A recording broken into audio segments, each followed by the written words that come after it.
And hello, Amy. Happy Easter greetings to you, or post-Easter greetings, I should Post say. Easter, yeah. Happy post Easter greetings to you, Mike. Good Yes, to see you. and you must be in the process of 40 days of something. Is it 40 days of covenant theology? 40 days Well, you're the of Anglican. You're the one covenanting? with the liturgical calendar. So you tell me. I'm into 40 days of Eucharistic celebrations because we Oh, Anglicans cannot get enough Eucharist. We love yeah. our Eucharist. Can't have too much Eucharist. We love it. 40 days of that. That's a good thing, I guess. Yep. Yeah. And did you do anything interesting for Easter? Oh, yeah. So I hosted Easter at my house. You might want to call it a super spreader event because the parents were vaccinated, which is good. But there's my husband and I both have divorced parents, and then we've got all of our siblings and their kids and aunts and uncles, and I just have them all because we got tired years ago of going to many places. So I have both sets of my parents and my brother and sister and their family and my husband's whole family, and we just have a really good time. It's about 30 of us, I think. Wow, that does sound fun. Well, we had my daughter's 21st birthday party. Oh, nice. That was fun, and she got a driver's license a few days later. So Very now she's exciting. now she's kind of confiscated my car, Of course, that's what which they'd like to do. That's their plot, so that you'll get them a car of their own. exactly. So that's what's been happening around here. So we've had a nice Easter break, and it's been good. And I've had a break off of lecturing and things too. Yeah, So with a my husband was on break and my kids were, so that was nice. And we were able to have outdoor worship because it oh was just good, such good weather here. It was a beautiful day, like upper 60s. okay. So Okay, I gotta yes, translate into my head. That would be like what? That'd be like what? oh, 19, yeah, that's 20 right. Celsius. I We've got guess to I don't know. we've got to. I got to teach you the metric system, and I you've got to know. I met. mean, I can figure it Hey, out, but stuff freezes at zero, and then just work your way up from there. This it is more simple, isn't it? and what things in your world things freeze at what is it 30? 30 is the level that things 32, I think. I mean, 32. I know in 32 degrees in Australia, I start looking for the air conditioner. So it's starting to heat up a bit. I think our 32 is about like your 90 or something. But Okay. but there we go. Okay, but otherwise, there's been a lot of news going on. A A lot of lot. things. I mean, we have a lot of different topics we could talk about in just the Uh, last month since we've been together. Number one, we have Beth Moore kind of distancing herself from complementarianism. Well, Uh, and I leaving the SBC, leaving the Yeah, Southern Baptist and I Convention. think this means she's on the path towards Anglicanism. Um, I at don't think least, so. She's a Baptist. um, yeah, we can She we might can like the big necklaces, though. yeah, and the hats, the fancy Uh-huh. hats, and a Well, lot of Baptists got purple. their hats too. Yeah, and a lot of purple, and a lot of purple. A lot of purple. True, Lo- true. the imperial purple. Yeah, but so Yes. what did you think about that? Her leaving the Southern Baptist Convention. She's still lighting some fires out there. I mean, Yeah.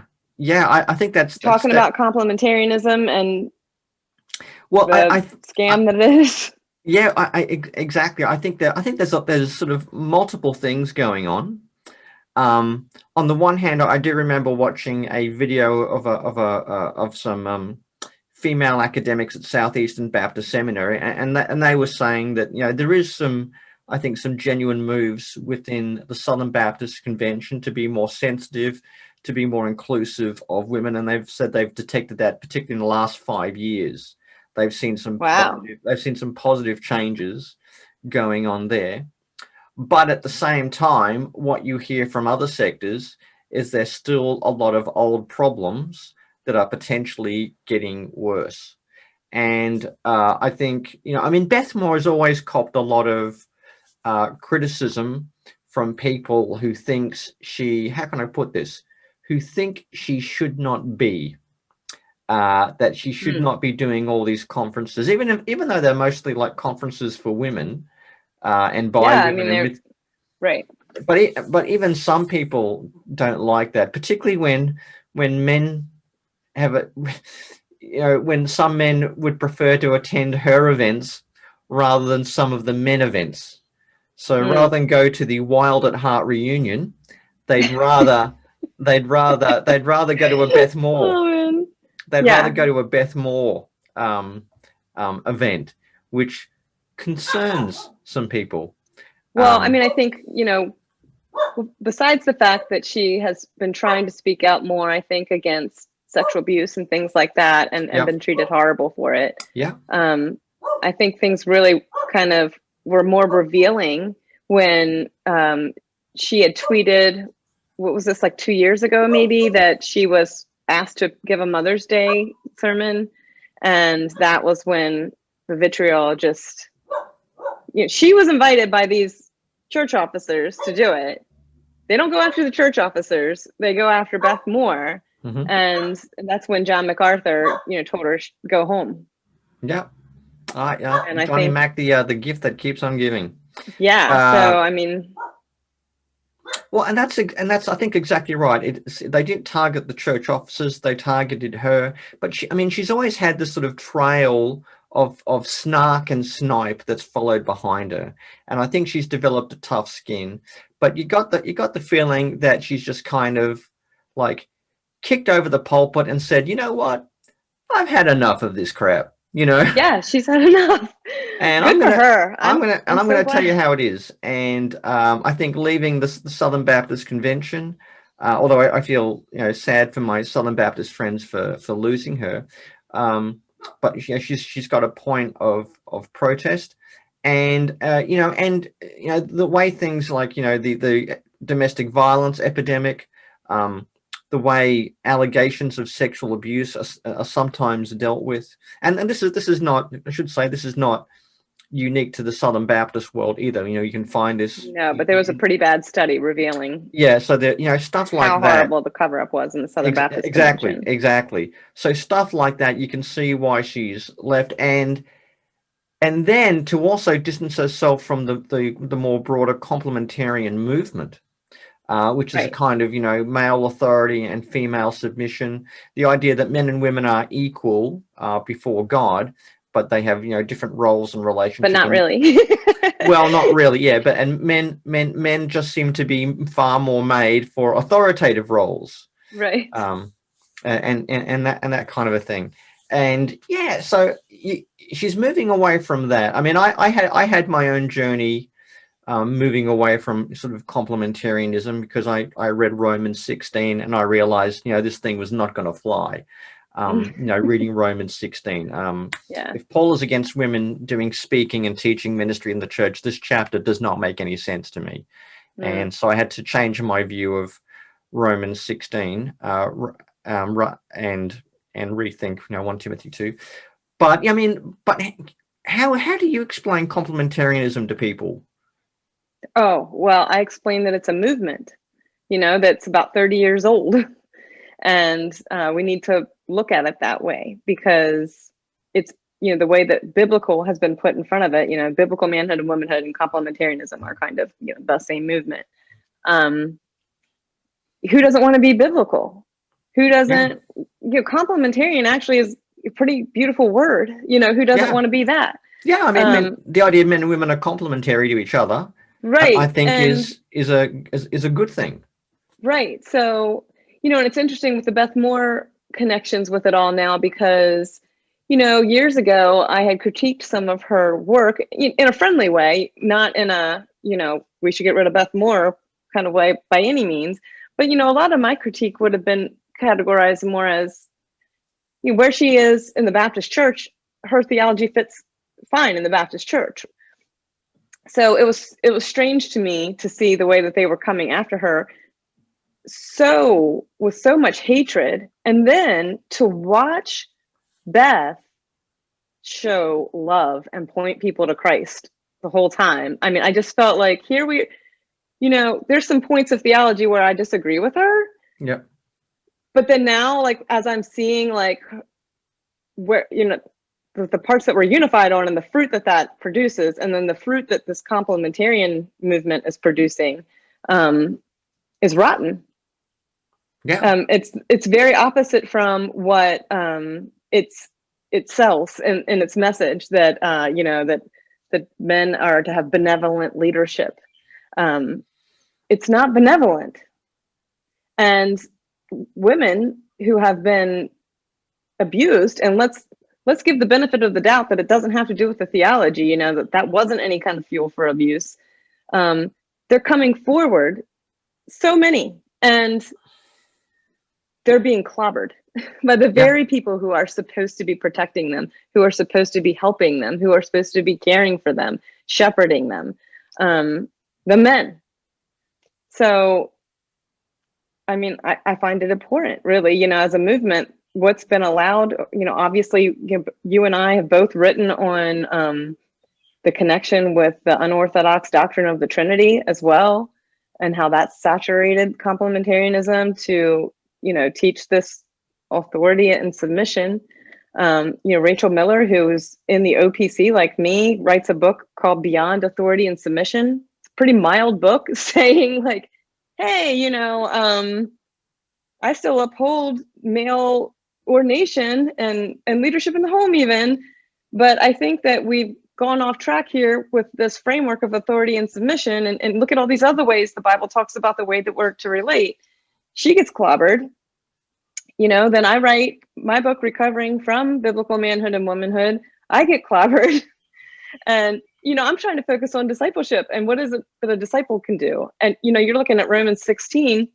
If we can't do the same things that the women could do in scripture, then what in the world? Yeah. Exactly. I think that's. And now Beth Moore, and I mean, there's more speaking up now. So I can't tell you how happy I am that there's more. Beth has much more influence than I do, and to have someone like her coming forward and speaking truth and saying this is wrong and doing it, and I feel like a very Christ-like way. Good for her. Yeah. I think you're right by that. I'll never forget reading a tweet from a scholar, Anthony Bradley, who pointed out that a lot of biblical manhood and womanhood is simply post World War II white suburban consumerist culture, and it's more about the sociology with its hierarchies and its various values in that kind of specific context. So it's very much artificial and constructed with a selective application of Bible to it.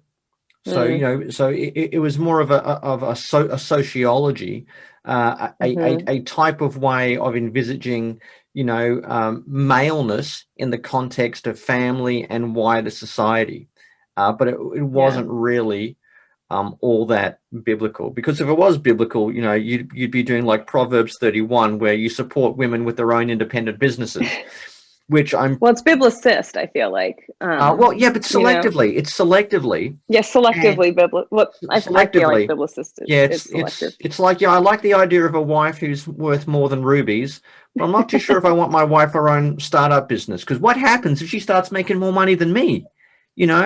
How's that going to go down? That could offend your masculinity. Yes, it could neuter it.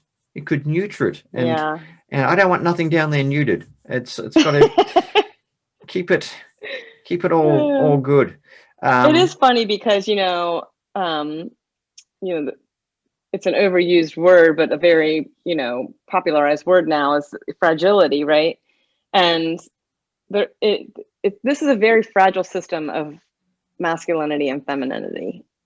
All of the extra biblical stereotypes that have to be put into it to uphold complementarianism, and then for them to then say that this is actually an element of the gospel. So that's the part that is pretty scary, because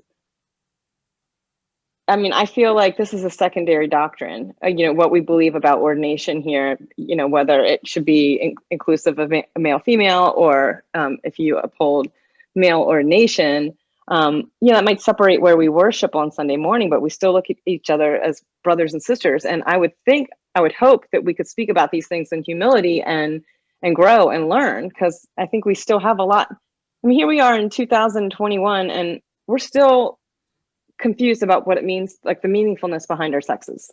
Yeah.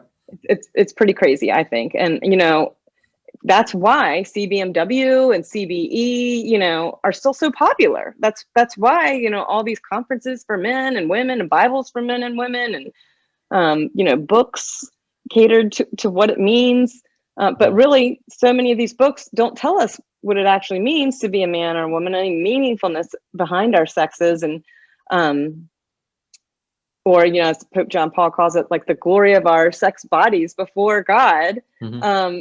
But it just tells us what we can and can't do, and about our rights and privileges. Yeah. And that's like, if you want to define the relationship between the sexes, partly in light of authority structures, and then largely to define being female in light of all the don'ts, which, I mean, and some would say this is a caricature I'm making, but I think there's an element of truth to it. To define it that way is always going to be problematic, and it's always going to be rigged in favor of men and against women. Yeah. And, and that's the thing. But, looking beyond that, you made a good point about women being clobbered, both, metaphorically and in some cases literally. Now, you also wrote an open letter to the OPC, the Orthodox Presbyterian Church, which I thought was a powerful letter, calling for there to be some sort of mechanism or some sort of advocacy for women who are being clobbered, in the full array of senses in which that can happen. Can you say something about that, Aimee? Sure. So since my book came out about 11 months ago, I've been through a lot in my own denomination. Church officers who have been harassing me and plotting against me, and so that there have been ecclesial trials and all kinds of stuff. And so I've learned, I've kind of seen the gears in the process, in the ecclesial process of, if you need help, if you need representation, if you need justice, or if there are disqualified church officers that need confronted.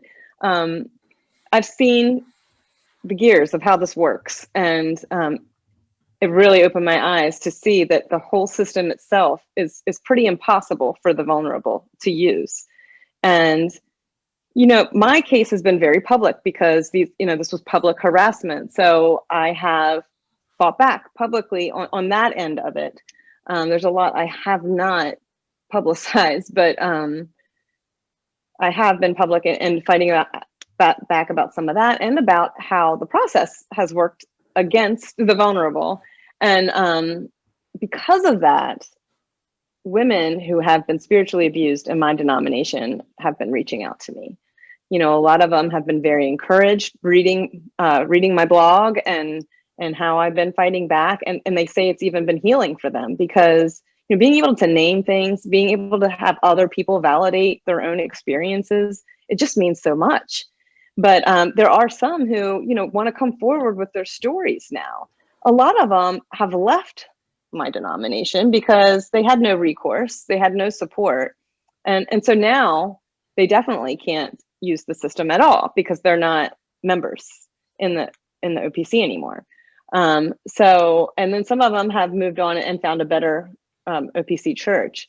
But as I'm hearing their stories, and I can't sleep at night over them. They're horrifying. And I'm wondering, and I'm angry, like, why aren't church officers who have heard about these cases, like, how can they sleep at night? How come there's nothing happening here? On the other hand, as much as I want to help these people, I can't publish all these stories. I can't investigate all these stories. I don't have the capability. It's overwhelming. So I have asked the OPC, like, it's pretty clear to me that we are at a point where we're beyond a few bad apples. There's so many layers to this. There's the process itself. There's the theology of man and woman that underpins a lot of it. And then there's individual cases that need investigated. There's care for the victims that needs to be done. There's education that needs to happen on abuse. I've found out that pastors don't learn anything about abuse while they're in seminary. Yeah. So they don't know what to do. They don't know how to spot it. They don't know how to confront it. They don't know how to navigate through it. And abusers are really good at manipulating through all that then. Yeah. And manipulating through something like what we have of the Book of Church Order that you would use in the process of discipline.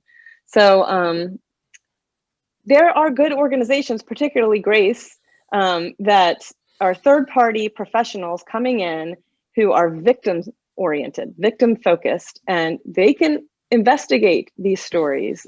And victims want them to be investigated. That's the thing. Right now, they're carrying the shame of being told that, they're trying to put a bad name on godly ministers, and false accusations, or they're overreacting, or, hysterical, or, too emotional, all kinds of different things.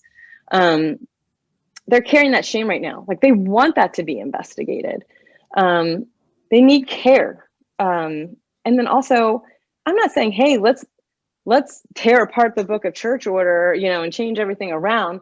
I think that there's some pretty simple steps that we could take, actually, to add in and just reform it a little bit, to actually be what the church is supposed to be, to actually shepherd the vulnerable and show them the love of Christ through the whole process, and to have, real justice.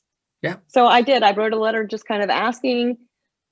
I know it's like an unprecedented thing, but I just thought women in church sadly don't have a voice. There's no voice for them in this process, unless you are taught how to write a formal complaint, because they can throw it out if you don't write it right. Sometimes only certain people can write them. Some of these women who, are coming to their elders because they have abuse, in abusive marriages. They're sent back to their abusive husbands, and so they're re-traumatized and seeking help. They'll be told, well, you just need to file a complaint. That's the proper formal step. Well, if you file a complaint above them to presbytery, you need to know how to do that right. You need support, somebody coming alongside helping you. There's no representation. You need, there's simple basic questions that show that this is a luxury that the vulnerable can't even enter into, because who's going to drive her there? Who's going to take care of her children and her responsibilities for the whole Saturday that she's, hours away at this presbytery meeting? Don't you think her husband's going to show up? Who do you think she has to go home to afterwards? How's that going to go? These are very real life questions that aren't even being considered. Yeah.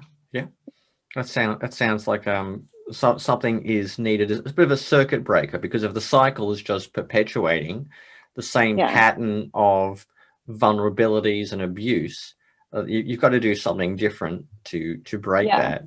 And I even noticed there's not even like a victim impact statement in these ecclesial trials, which blows my mind.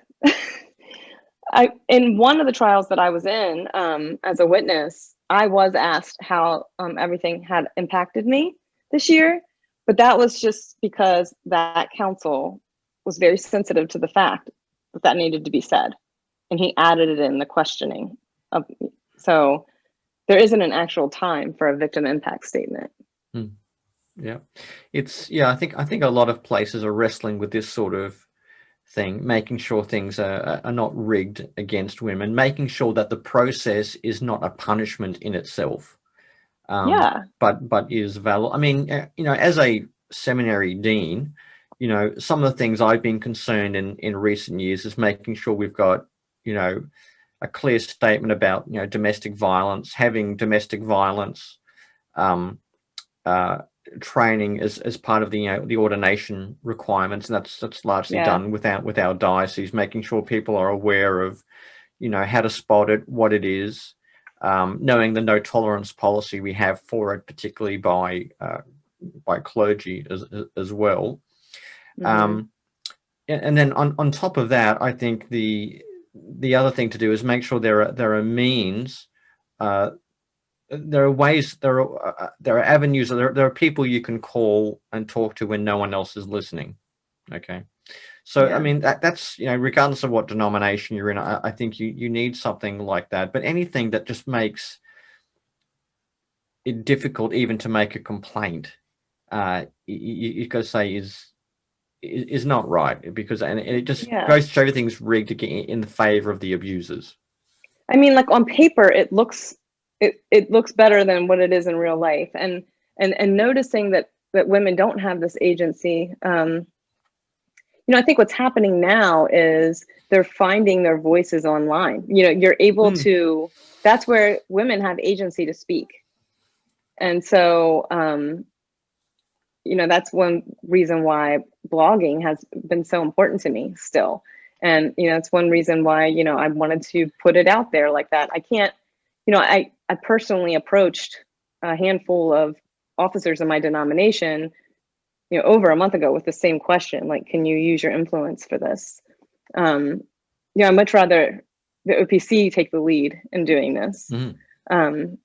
So much would rather that. So do you find blogging therapeutic, cathartic? It helps stimulate your own thoughts. I find it's challenging. It does stimulate my thoughts, and it helps me. It helps me have feedback, and so I think it's challenging in that way too. As far as other people's writing provokes me to think, and I hope mine provokes other people to think. But I also hope that I'm sharpened by feedback. Well, on feedback, I'm guessing that's probably a mixed bag. Yeah, it's a mixed bag. I'm sure. Well, it depends on what you're writing about. Like if things are so much different when I'm just, because most of what I write about is maybe reflections and reading books or reading scripture. Everything seems fine then, but yeah, if you get into some lived experiences as in discipleship, then or food. Years ago, I wrote an article about food, and I will never do that again. What was the food? Was the food grits? Because I could understand, because that stuff is just weird. I don't know what. It has no taste. It's just like tastes like. Well, yeah, you air. have to put tastes like butter. Air. Well, I had it by its own, and it had no taste. Oh no, you can't have it by its own. But yeah, so what was the question? The food. Yeah, so I think I might have written something about one of the fads with gluten or vegetarians. Well, it was a bad idea. Hey, if you take on the tofu Taliban, you know what they're going to come after you. But yeah, I just don't have the energy for that, so no more writing about food. I mean, yeah, I think one of the advantages of social media is it is the best proof of human depravity, because if you want to know what a human being is really like, see what happens when they post stuff anonymously on social media. Oh, Facebook. Anonymous. So if you want to know what hatred and evil they really harbor in their heart, see what they do when they post stuff anonymously online. For me, that has got to be one of that and raising toddlers, I think, are the single greatest indications. I mean, seriously, like I disagree. I think teenagers are harder. No, teenagers are a bit kind of reckless and impulsive, but raising toddlers is like working for a malevolent Roman emperor. It's like you there, wench, bring me my Oreo. No, I shall not nap. Praetorian, seize her. It's kind of, or toddlers are like little egomaniacal emperors. But anyway, that's another story. But on social media, people have a capacity for a level of nastiness and vitriol that they would never do in person. And it's like the veil of secrecy kind of protects them. And and I mean, I'm a strong believer. I don't believe in having anonymous accounts unless you're kind of like a whistleblower in some particular organization doing some good work. But simply having an anonymous account so you can go around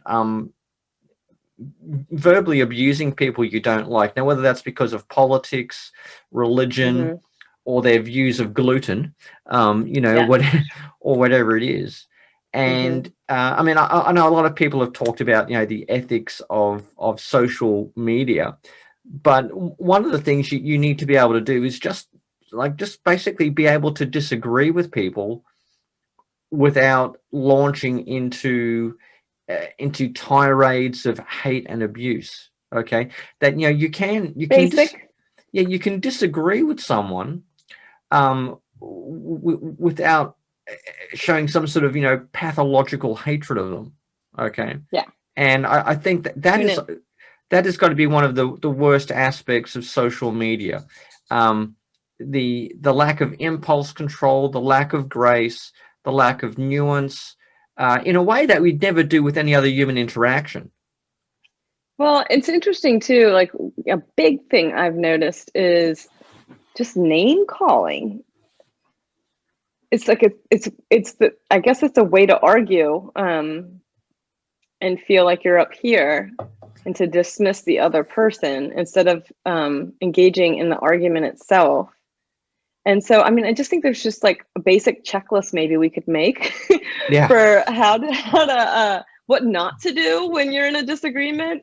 And name calling, maybe don't impugn people's motives all the time. Yeah, I think that's a big one. So quickly. Don't second guess people's motives. I actually got called something very, very nasty a while back that still reverberates.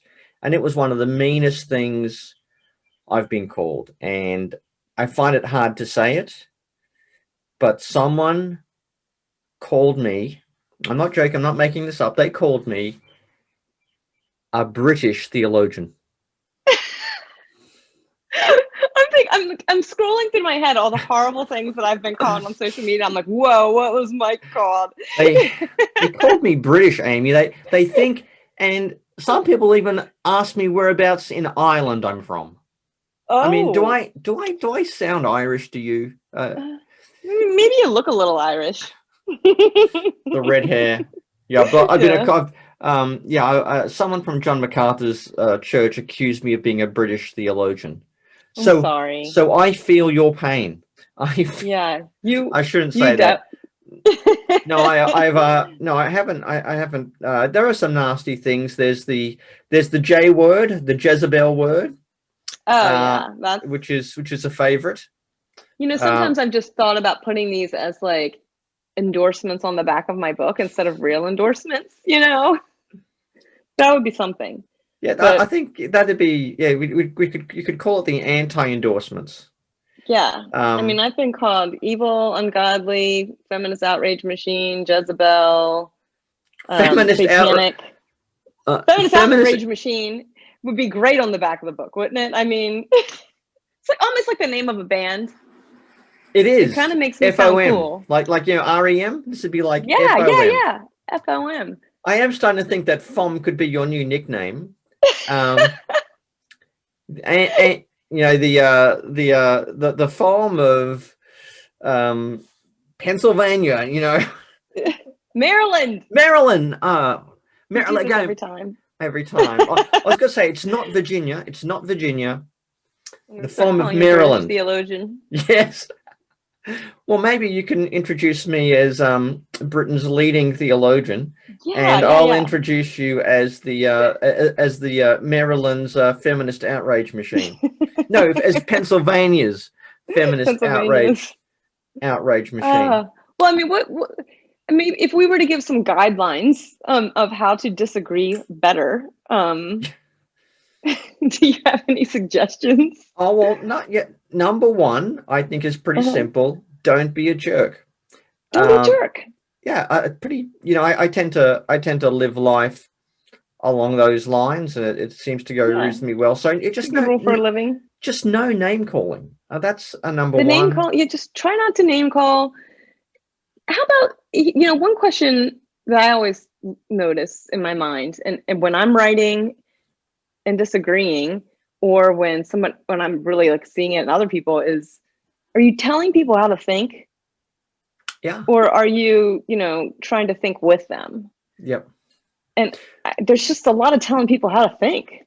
Yeah. And the other thing, I mean, when I'm engaged by someone, or I'm trying to engage what to think, not how to think. Yeah.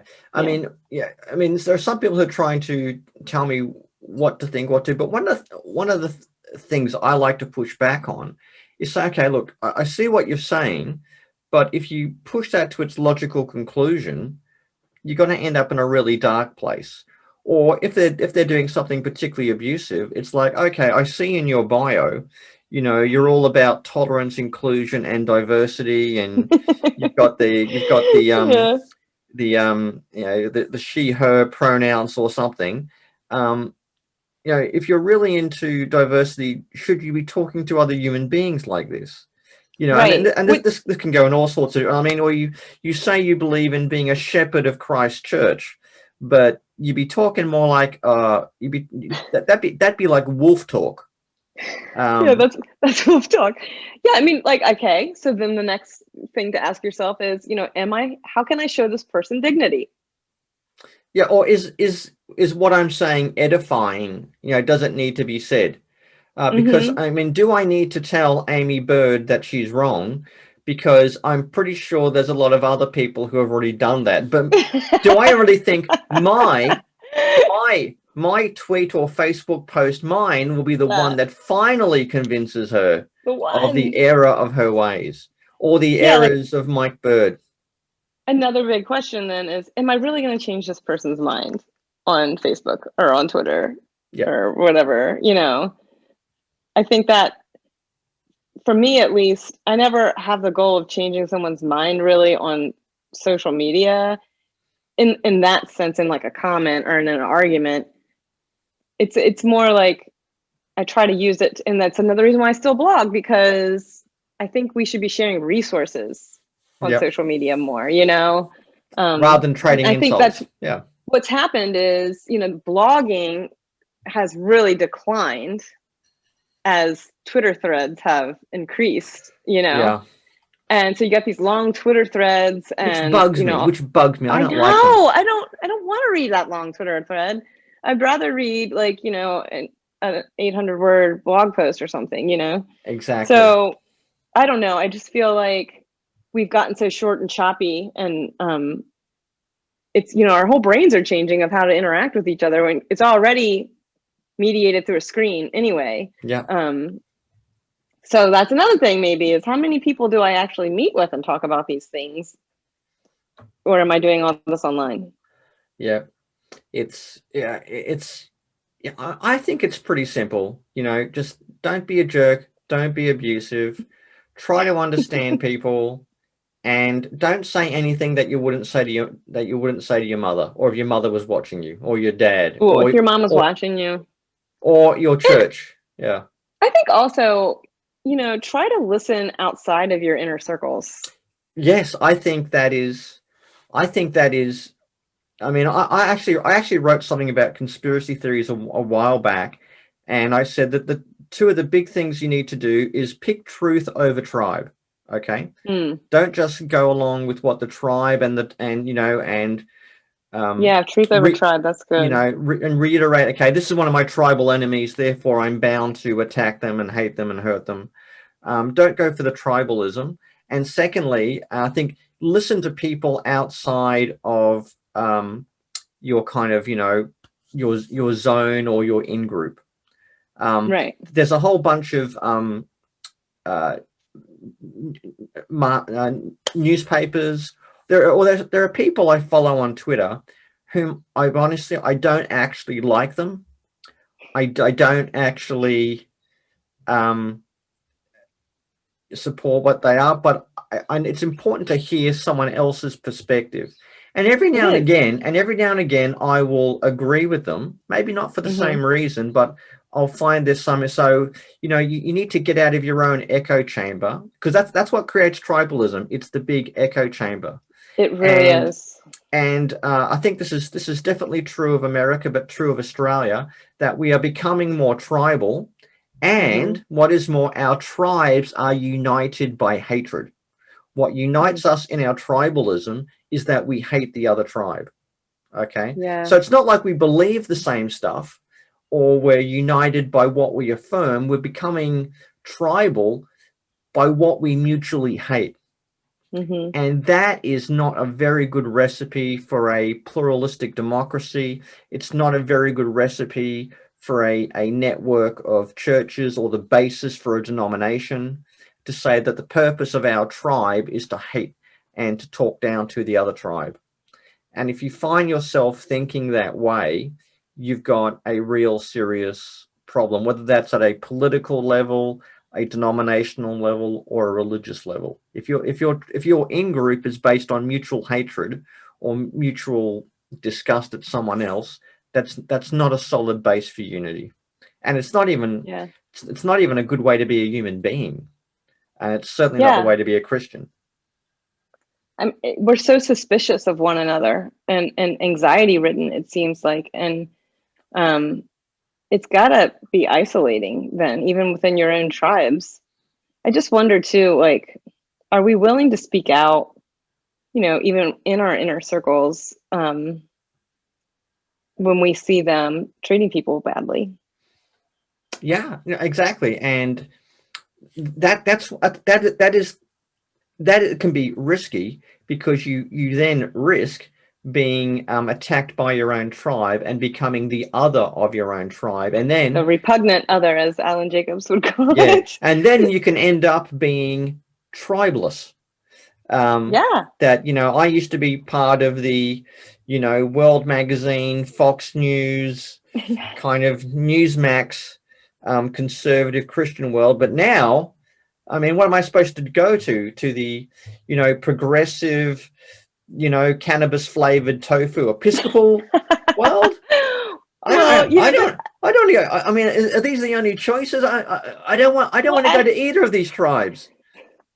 While you're saying this, I'm thinking, well, that actually kind of happened to me. I get tribally orphaned, critiqued within my own circles, and I was kind of made the repugnant other by some of them, and that's scary at first, but it's also all of a sudden you have more breathing room, and you notice what's around you more, and it's very interesting and revealing then, because you make new friends, you expand your circles. Yeah. So I don't think it's sink or swim, and it does seem like there's just these polarizing tribes. But I do think within those tribes, there's people tired of that all over the place, who are really trying to make broader connections, who are trying to have challenging conversations well, and who are trying to listen to others. And I think that there's a lot more out there than we think. Yeah, well, that is good to hear. That is good to hear. Well, you've been able to expand your circle of friends. You're now friends with one of Britain's leading theologians, apparently. So yeah. Well, see. So we've learned to live with differences. The cultural, the language, the culinary differences. Yeah, you and me. Exactly. And the spelling of Byrd. I mean, that's spelling of Byrd. I mean, know that's right, hitting us at the core. I mean, that still weirds of our me identity. Out. Yeah, I know spelling Byrd with a Y has always weirded me out. But in the name of Christ, I'm willing to look past those differences. Mike, and to not merely indulge, but to affirm you in your differenceness to me.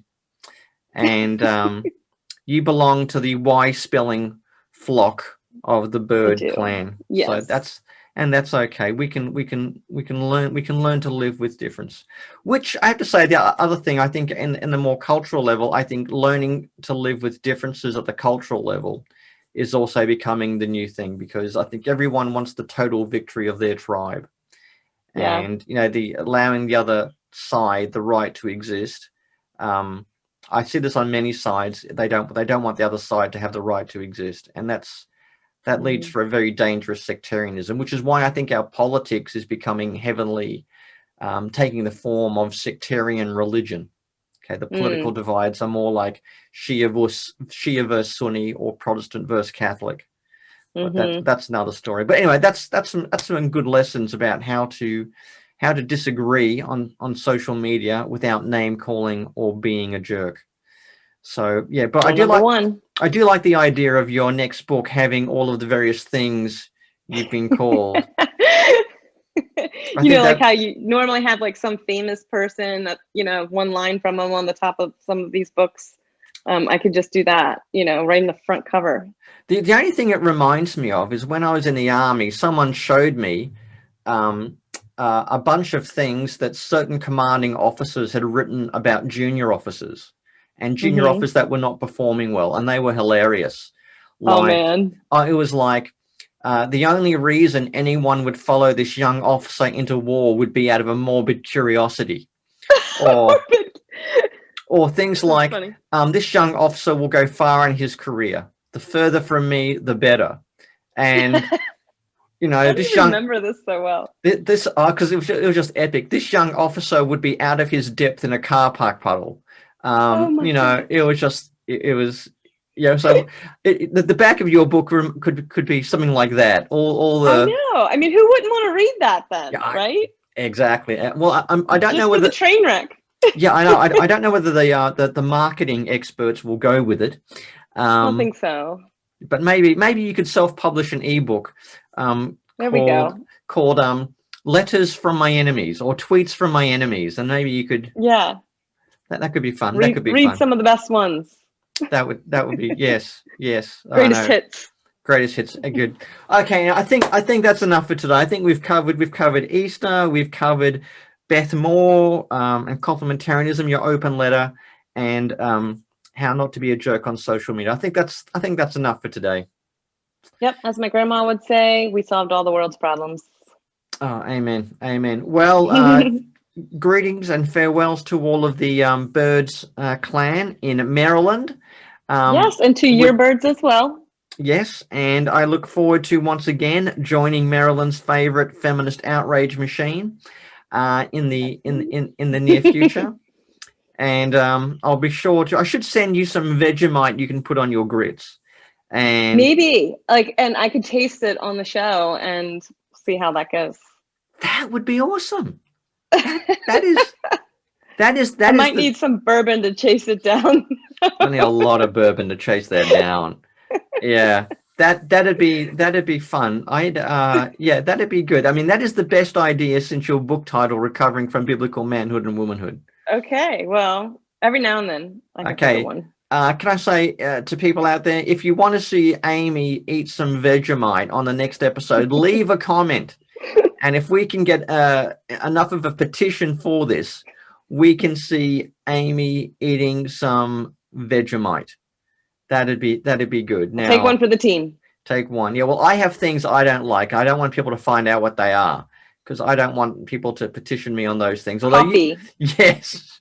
Yeah. And where did you get the idea that I hate coffee? I mean, but there we go. Okay.